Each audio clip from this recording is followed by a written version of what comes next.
In this video, I'm going to talk to you about how to set boundaries with the in-laws. Now, this is a practical yet very difficult thing to do as a couple, especially to the young marrieds out there. This can be a challenge, but this is very important that boundaries are set with the in-laws. So I'm just going to give you a couple tips today to help you think through how you need to set boundaries with your families in your marriage. Here's my first tip. You need to get on the same page as a couple. Now, if you've been married for any length of time, you've probably had some experience. Maybe it was even just planning your wedding where boundaries were crossed and conflict occurred with your spouse's or soon-to-be spouse's family. And it can be hard because every family does things in a different way. So the first tip is you guys as a married couple need to talk about where are the boundaries right now, which ones are working and which ones are not.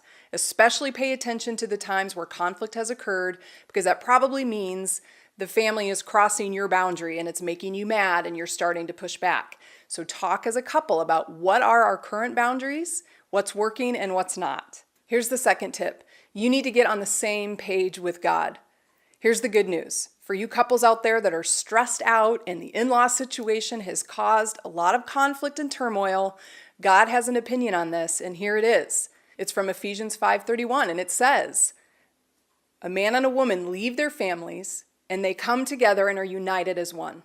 Now that's a pretty clear boundary, that when you get married, it's no longer about your families and them kind of controlling you or telling you what to do. You leave them, you take the good things that they've given you, you love them, you respect them still, but you're coming together in your marriage as one, and you're making a new family.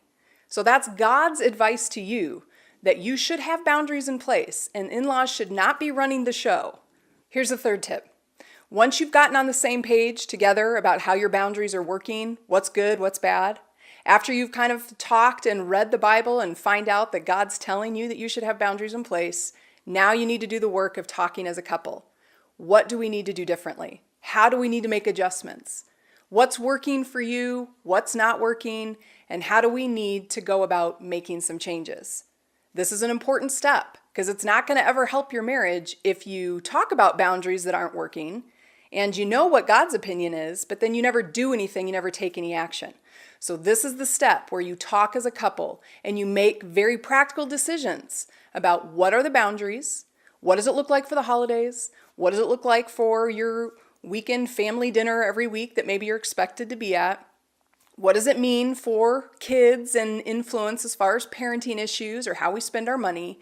Talk about it as a couple and make decisions about where your boundaries need to be drawn. Here's the last tip. This is the challenging one. You have to speak the truth in love to your in-laws. This is where you're going to actually have to take the decisions that you and your spouse have made together about what your boundaries need to look like, and now you're bringing them to your families to say, okay, here's how things are going to go moving forward. And this can be hard because your parents love you, they want the best for you, they can't help themselves, they still want to parent you. But this is where you guys need to say to each of your own families, we don't want husband going and talking to the wife's family, and you don't need to put the wife in the situation to be talking to the husband's family. Each of you go to your own families and say, here's our boundaries as a married couple, this is what we've agreed on, we've prayerfully considered it, and this is what we're going to do moving forward, and you need to honor those boundaries.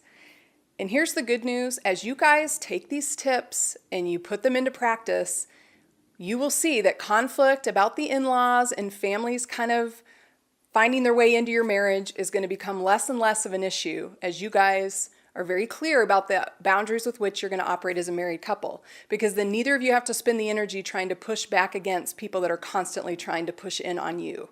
So use these tips, have a good conversation using these questions as a couple, and put your boundaries into practice.